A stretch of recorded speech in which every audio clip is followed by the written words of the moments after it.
आइए भक्तों, आज सुनते हैं नाग पंचमी की सबसे प्राचीन कथा। जब नाग देव बने भाई तो एक बार बोलिए प्रेम से शिव जी की जय, माता पार्वती की जय। प्राचीन काल में एक सेठ जी के 7 पुत्र थे। सातों के विवाह हो चुके थे। सबसे छोटे पुत्र की पत्नी श्रेष्ठ चरित्र की और सुशील थी, परंतु उसके भाई नहीं था। एक दिन बड़ी बहू ने घर लिपने को पीली मिट्टी लाने के लिए सभी बहुओं को साथ चलने को कहा, तो सब डलिया और खुरपी लेकर मिट्टी खोदने लगी। तभी वहां एक सर्प निकला, जिसे बड़ी बहू खुरपी से मारने लगी। यह देखकर छोटी बहू ने उसे रोकते हुए कहा, मत मारो, यह बेचारा निरपराध है। यह सुनकर बड़ी बहू ने उसे नहीं मारा। तब सर्प एक और जा बैठा। तब छोटी बहू ने उससे कहा, हम अभी लौट कर आती हूँ, तुम यहाँ से जाना मत। यह कहकर वह सबके साथ मिट्टी लेकर घर चली गई। वहाँ कामकाज में फंसकर सर्प से जो वादा किया था उसे वह भूल गई। उसे दूसरे दिन यह बात याद आई तो सबको साथ लेकर वहां पहुंची और सर्प को उस स्थान पर बैठा देकर बोली, सर्प भैया नमस्कार। सर्प ने कहा, तू भैया कह चुकी है, इसीलिए तुझे छोड़ देता हूँ, नहीं तो झूठी बात कहने के कारण तुझे अभी डस लेता। यह बोली, भैया मुझसे भूल हो गई, उसकी क्षमा मांगती हूँ। अब सर्प बोला, अच्छा तू आज से मेरी बहन हुई और मैं तेरा भाई हुआ, तुझे जो मांगना हो मांग ले। वह बोली, भैया मेरा कोई भाई नहीं है, अच्छा हुआ जो तू मेरा भाई बन गया। कुछ दिन व्यतीत होने पर वह सर्प मनुष्य का रूप रखकर उसके घर आया और बोला कि मेरी बहन को भेज दो। सबने कहा कि इसके तो कोई भाई नहीं था, तो यह बोला, मैं दूर के रिश्ते में इसका भाई हूँ, बचपन में ही बाहर चला गया था। उसके विश्वास दिलाने पर घर के लोगों ने छोटी बहू को उसके साथ भेज दिया। उसने मार्ग में बताया कि मैं वही सर्प हूँ, इसीलिए तू डरना नहीं और जहाँ चलने में कठिनाई हो वहाँ मेरी पूंछ पकड़ लेना। उसने कहे अनुसार ही किया और इस प्रकार वह उसके घर पहुंच गई और वहां के धन ऐश्वर्य को देखकर वह चकित हो गई। एक दिन सर्प की माता ने उससे कहा, मैं एक काम से बाहर जा रही हूँ, तू अपने भाई को ठंडा दूध पिला देना। उसे यह बात ध्यान न रही और उसे गर्म दूध पिला दिया, जिससे उसका मुख बेहतर जल गया। यह देखकर सर्प की माता बहुत क्रोधित हुई, परंतु सर्प के समझाने पर शांत हो गई। तब सर्प ने कहा कि बहन को अब उसके घर भेज देना चाहिए। तब सर्प और उसके पिता ने उसे बहुत सा सोना चांदी जवाहरात वस्त्र आभूषण आदि देकर उसके घर पहुंचा दिया। इतना ढेर सारा सामान धन देखकर बड़ी बहू ने ईर्ष्या से कहा, भाई तू बड़ा धनवान है, तुझे तो उससे और भी धन लाना चाहिए। सर्प ने यह वचन सुना तो सब वस्तुएं सोने की आकार दे दी। यह देखकर बड़ी बहू ने कहा, इन्हें झाड़ने की झाड़ू भी सोने की होनी चाहिए। तब सर्प ने झाड़ू भी सोने की लाकर रख दी। सर्प ने छोटी बहू को हीरा मोनियो एक अद्भुत हार दिया था।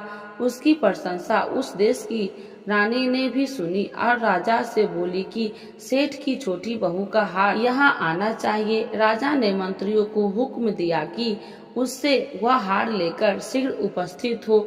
मंत्री ने सेठ जी से हार लाकर कहा कि महारानी जी छोटी बहू का हार पहनेगी, उससे लेकर मुझे दे दो। सेठ जी ने डर के कारण छोटी बहू से हार मांगकर दे दिया। छोटी बहू को यह बात बहुत बुरी लगी। उसने अपने सर्प भाई को याद किया और आने पर प्रार्थना की, हे भैया, रानी ने हार छीन लिया है, तुम कुछ ऐसा करो कि जब वह हार उसके गले में रहे तब तक के लिए सर्प बना जाए और जब वह मुझे लौटा दे तब हीरो और मणियों का हो जाए। सर्प ने ठीक वैसा ही किया।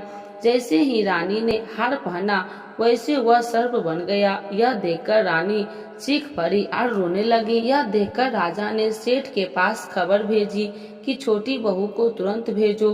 सेठ जी डर गए कि राजा न जाने क्या करेगा। वे स्वयं छोटी बहू को साथ लेकर उपस्थित हुए। राजा ने छोटी बहू से पूछा, तूने क्या जादू किया है? मैं तुझे दंड दूंगा। छोटी बहू बोली, राजा अधिष्ठान क्षमा कीजिए, यह हार ही ऐसा है कि मेरे गले में हीरो और मणियों का रहता है और दूसरे के गले में सर्प बन जाता है। यह सुनकर राजा ने वह सर्प बना हार उसे देकर कहा, अभी पहनकर दिखाओ।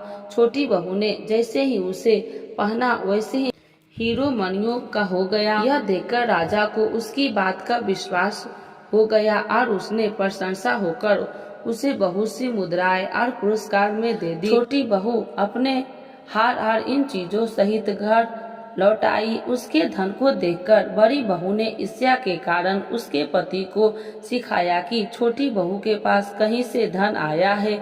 यह सुनकर उसके पति ने अपनी पत्नी को बुलाकर ठीक ठीक बता कि यह धन तुझे कौन देता है। तब वह सर्प को याद करने लगी। तब उसी समय सर्प ने प्रकट होकर कहा, यदि मेरी धर्म बहन के आचरण पर संदेश प्रकट करेगा तो मैं तुझे खा लूंगा। यह सुनकर छोटी बहू का पति बहुत प्रसन्न हुआ और उसे सर्प देवता का बड़ा सत्कार किया। उसी दिन से नाग पंचमी का त्योहार मनाया जाता है और स्त्रियां सर्प को भाई मानकर उसकी पूजा करती है। तो एक बार बोलिए प्रेम से नाग देवता की जय, शिव जी की जय, माता पार्वती की जय, गौरी पुत्र गणेश भगवान की जय। आरती नाग देवता की। आरती करो हरि हरि करो, नटवर की भोले शंकर की। आरती करो शंकर की, आरती करो हरि हरि की करो, नटवर की भोले शंकर की। आरती करो शंकर की। सर पर शीश का मुकुट सकारे, तारों की पायल झनकारे। सर पर शीश मुकुट सकारे, तारों की पायल झनकार। धरती अंबर डोले तांडव लीला से, नटवर की आरती करो शंकर की। आरती करो हरि हरि करो, नटवर की भोले शंकर की। आरती करो शंकर की। कनिका हर पहने वाले, शंभु है जग के रखवाले। कनिका हर पहनने वाले, शंभु है जग के रखवाले। सकत चराचर जगनती की, गुति पर विष धर के। सकत चराचार जग नीति की, गुति पर शीश धर के। आरती करो शंकर जी की।